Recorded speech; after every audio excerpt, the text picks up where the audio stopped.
All right, Mr. Devan Distefano, how are you, buddy? We are We excited are to be here. here. It's a Yes, pleasure as sir. always. Yeah, absolutely. Likewise, man. Likewise. You've been a long time client of AR. Do you remember exactly when you started with us? It's just a little over a year ago. Yeah. Yeah. Yeah, it's been a while, man. Been a while, and it's been an awesome ride. I know you. We were just talking about kind of like your routine, and I kind of want you to repeat some of the stuff that you were telling me because you said you've gotten really intentional with your routine, and it's helped you to look at how can I focus on or continue to grow the coaching side of things, transitioning away from what you would consider kind of like your day job or the other things that you have going on, right? Yeah, for sure. So, I put in 40 hours a week with construction. And a lot Yeah. of times when we're on the job site, we're banging things out. We're doing all these things, making sure we're doing everything really good for our customers. And I can kind of get caught up in that go construction mindset. So when I get off, a lot of times I'm rushing off to the gym. Then I'm at the gym and then I'm like focusing on my workout.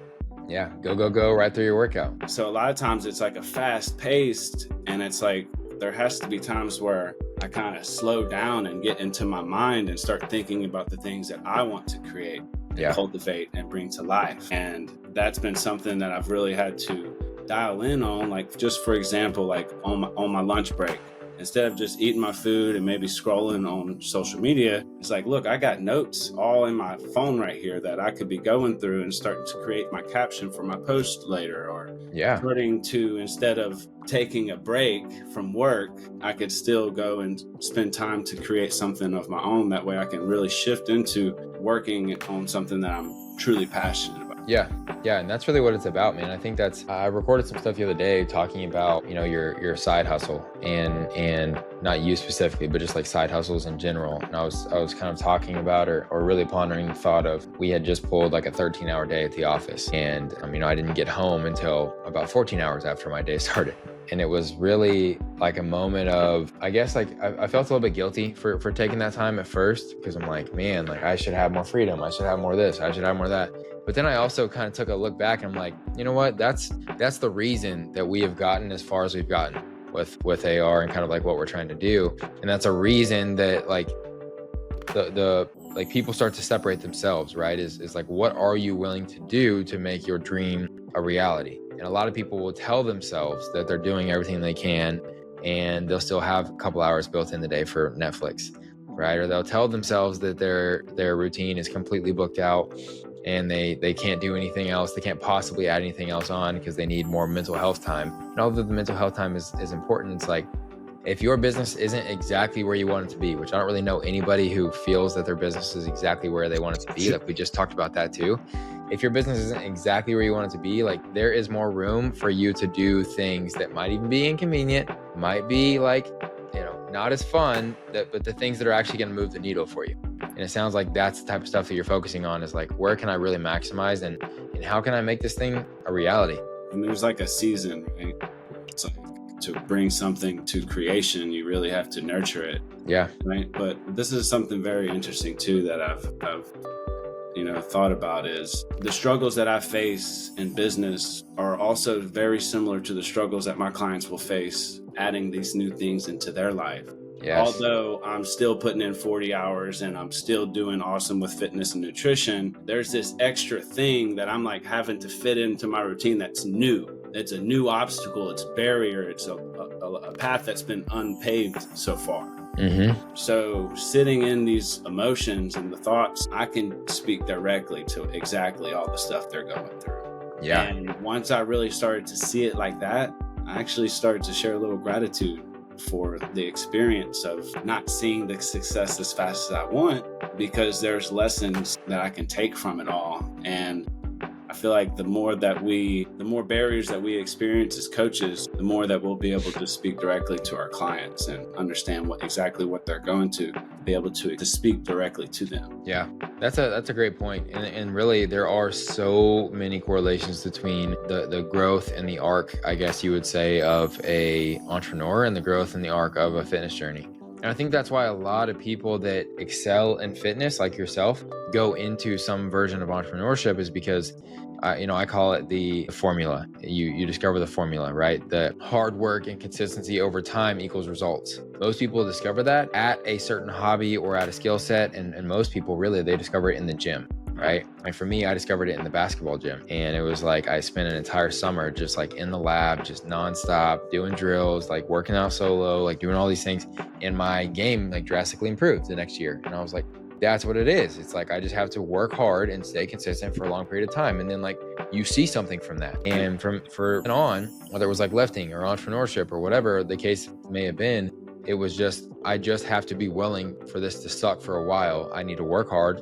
I need to show up every day, and then things are going to start to happen. It's just an inevitable fact. It's going to start to work in my favor. And I think what you're talking about, like, that is a beautiful thing to know, because that is like the most powerful piece of knowledge that you can possibly figure out. And to add to that too is, when I had first achieved fitness goals in the gym, I never had a sense of empowerment. Like I can do something, I'm worthy, I can accomplish something. So like I had stuck through and I had broke through and achieved some of my goals early on. And I was like, wow, like I can do anything. Yeah. If I set myself to something and I show up for it and I revolve my environment around it, then I can set myself up for success and I can accomplish things in life. So it's like, wow, that's how it starts to bleed into other areas. It's like, well, what else do I maybe want to do? Yeah. No, you're 1,000% right. Let's kind of dive into you, man, and like why you kind of do what you do. I want to start out with, who is your ideal client? Like, what's your specialty? So my specialty, once I had joined mentorships, and I had to sit back and think about this, and I was like, well, what have I gone through in my life? And what are the obstacles that I faced that I can directly teach through those? And for me, it was growing up in an environment where I was passed down all sorts of bad habits from my family. And it led me through addiction, depression, near suicide attempts, down a dark path. And then fitness was always a key role in transitioning me into a healthier mind and a healthier body. And then it was into nutrition. And then it was to other environmental changes in my life. And then I was able to break these barriers and cultivate a new life that I wanted and enjoyed living. So then I was like, if I was passed down these bad habits, which a lot of people can call them generational curses, habits that are passed down generations, and those habits are a lot of times associated with diseases too. Not only is it environmental, it's also the mind. Internal, yeah. Right. And so I had identified all these things, and it's like, well, I want to help others stop the creation or continuation of generational curses, to bring more mindfulness into their environment and their choices. And so we can start thinking long term, and we can impact future generations through the way that we live our life right now. So health, entrepreneurship, that's all in the same bubble here. Mm-hmm. So I want to help adults who are family driven and want to improve their way of life and habits through holistic, natural living, fitness, nutrition, and just overall environmental mindfulness. That's beautiful, man. I know you have a big family aspect in your offer, just from, you being you've been a part of the community for as long as you have. I know you have a big kind of family emphasis in there. And I mean, that makes a lot of sense. And I think that's a powerful thing too, when you realize that most of us, for most of us, when we get into business, and especially the business of health and fitness, it is easiest to identify with and help the previous version of you, the older version of you, right? Or the younger version of you. Right. You know what I mean? Because I think a lot of people, when they get really nervous when they get asked to like pick a specialty or pick their ideal client, because they feel like they're going to pigeonhole themselves. And in reality, it's like, a lot of people in the industry, they start talking to everybody, right? And they feel like they can help everybody, which you can. But when you are talking to everybody from a marketing perspective, you actually end up talking to nobody, because you go surface level with everyone, you don't go deep with anyone. Whereas that was such a specific, deeply rooted, intimate story and reason why you do what you do in your life, right? In your experience, that you can speak really deep to that person that feels like they are stuck with their generational curses, that feels like they are in the throes of their addiction and they can't get out of it, that struggles to be able to see how prioritizing their own health, fitness, mindfulness is really doing their family a disservice, right? Not causing them to not show up how they need to for their spouse, their loved ones, their children. So I love that you phrased it in the way you did and you rooted it in that previous version of you, because that is such a power. It's a superpower. It really is like that you had those experiences, because now you know how to help other people navigate those experiences. And that's actually like most coaches, that's where it originates from, is Yep. like, hey, I broke through these barriers and now I feel better. Who wants some of this? You know, like, who wants to improve their life in the ways that I have? And that's exactly the evolution of that. Yeah. Well said, man. Well said. What's your favorite thing about being a coach? Helping people be healthier, really helping people be healthier, and to help others create an image that they would happily pass down to their family. Yeah. You know, to like help people rid themselves from symptoms and discomfort in their life, because I've been with that so long and I've sat in it so long, and it's like, once I was able to transmute that, I wanted to scream from the mountaintop and share it with everybody, you know. But you know, that, like you said, there's a specific group of people who are going to hear this message and will come together. Yeah. And it's such a cool thing too. A lot of people, I feel like, don't realize how good they could actually feel, because their baseline has just been in such a bad spot for so long. So They don't have the contrast. they don't. And so it is, I'm sure you get to have those beautiful moments. Maybe you can speak to one or two of them of whenever someone does realize, like, oh my gosh, like this is an incredible, like such a staunch difference between like what I was feeling and now where I am now. Like I never want to go below this baseline ever again. Well, and then to go a step back of what they actually experience is, at first they don't think they can do it. They don't believe that they can heal their body and rid themselves from these symptoms or these generational curses. They think it's just a part of their life that they have to accept forever. Yep. So being able to put belief in somebody that they can heal their body, they can heal their minds, and they can achieve different levels of health in their life. Yeah, that's awesome, man. That's powerful. Who did you look up to initially that got you into fitness? Well, I'll be honest, and this is a big part of why I do what I do as well, is there wasn't really too many people, especially in my environment specifically, that I had to like look up to. It wasn't until like social media and all these videos started to come out, I was like, wow, I was able to expand my environment further than what it was in the physical. You know, I can now listen to people who've been on journeys 10, 20 years, and I was like, wow. And so specifically in my environment, there was nobody to look up to. So that's why I always feel like I need to share the information that has helped me, because there was nobody there sharing that with me.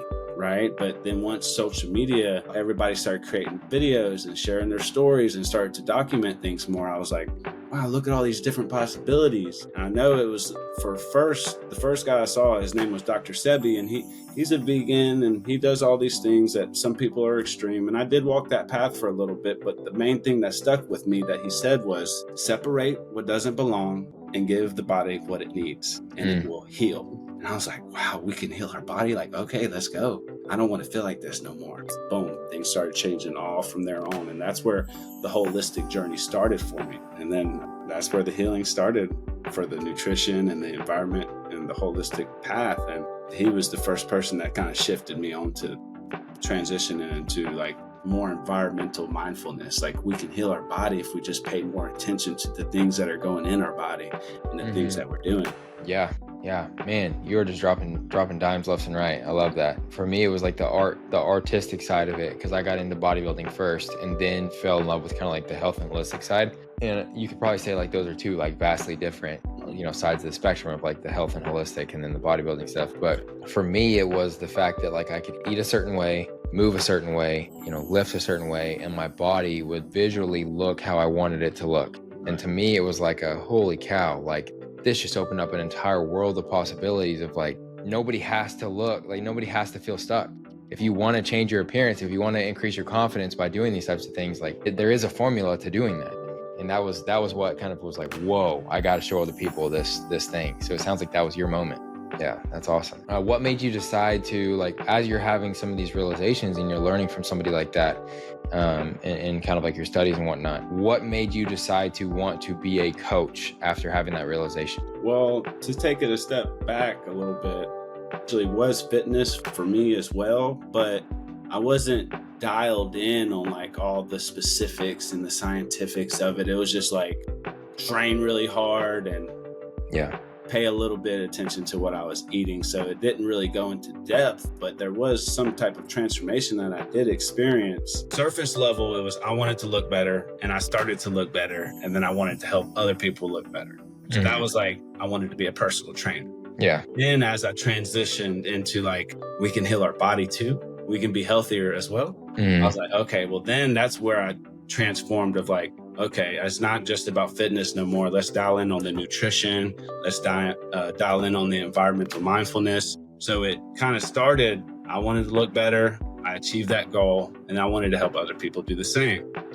Then as I went through life, my mental health and other things actually got a lot worse because it was just fitness. And I wasn't very specific with the nutrition or the nourishment of the body or anything like that. And then I did start dabbling in these things. And then I was able to overcome my depression, my addiction, my suicide attempts, and all those negative things that I had experienced. And once I started to I was able to really connect to my heart. Once I started listening to my body and giving it what it needs, it was very transformative, not just physically, but even like spiritually. Yeah. And once I was able to connect to stronger emotions, like I said, I was ready to shout it from the mountaintops. Like, who wants some of this? But I wasn't dialed in on how to deliver that message. But the emotion and the impact was there. And that's what transitioned me into like really wanting to help people, not just with their fitness, but with their nutrition and the environmental mindfulness as well. That's awesome. Yeah, I feel like that's how it always starts. And I think a lot of the coaches that don't end up winning is because they don't have a deep-rooted passion in wanting to shout something that they figured out or something they've experienced from the mountaintops. And so it's important that you have that. It's really, really, really important because you've experienced that impact, and now you have that strong desire that you can't let go away. You know what I mean? I'll never give up. Yeah. So that's what is going to make you a successful man. Absolutely. That's super, super powerful. All right, let's kind of shift gears a little bit. What was your biggest hesitation before joining AR Funnel? Honestly, there wasn't a hesitation. It made quite sense. Mike had come across my page and he's like, look, there's hot leads. There are people that are ready to buy. And then there's like most of the people that are not ready to buy. And you got to, make a deeper connection with them. But this is the different approach. Like, hey, that is very logical to me. So it's like, no bueno. Yeah, absolutely. What was your biggest win, or what has been your biggest win since joining AR Funnel? I think realizing just that, what I had just shared, a lot of times as coaches, we think all these people are just ready to buy because we have something great to offer, but that's not the case. Like, we have to make deeper connections with these people so they can know, like, and trust us. Bringing them into our ecosystem and delivering value. And understanding, like, just because they're not ready to buy right now doesn't mean that they don't want to be a part of our community and don't want to receive the value from us, right? That, so that whole mindset behind all of that, I think was the biggest takeaway just from the beginning. Yeah. So basically what you're saying, our conversation first approach, that kind of just logically that stuck with you. And that was a big part of your reason why you wanted to do something like that. Yeah, it was like the 3% of people are ready to buy, and they're like the 97 people aren't ready. Yeah. So like, why leave those 97% of people? Like, the people that I really want to work with aren't so confident in themselves that they're like, hey, Devan, like, I'm feeling like trash. Yeah. I don't feel good and I hate my life. Like, there's like an awareness that it takes time for like maybe my story, my messages to break through their barriers. Then they're ready. So like, my ideal client isn't a lot of the times the person that just wants to come out and throw their money at me and they're ready to get their physique. It's like the deeper meaning behind it all. And there's layers in front of that need to be broken through. So that's why, like, just the concept of y'all's approach altogether was why I didn't have hesitation, and why, like, it was the biggest takeaway for me. Like, just like, okay, now we're approaching this differently. Like, this is not, like, it's a long game. Absolutely. I love that, man. Well, I know we were talking a little bit before this about, a lot of the things you have going on and your new routine and everything like that. And I can't wait to see what fruits that kind of new routine will bear for you, and how this will look as far as you continuing to push down the path that you feel called to kind of lead yourself down, and how many lives you're going to change along the way. So I just want to thank you on behalf of myself, on behalf of everybody else on the team, for allowing us to be a small part of your journey, man. We're super excited for you, and we're always rooting for you.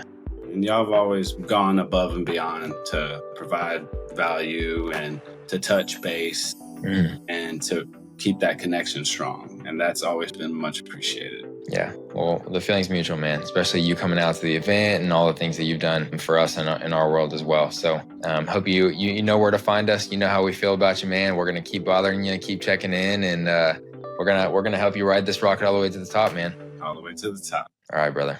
Appreciate your time. Awesome. Thank you.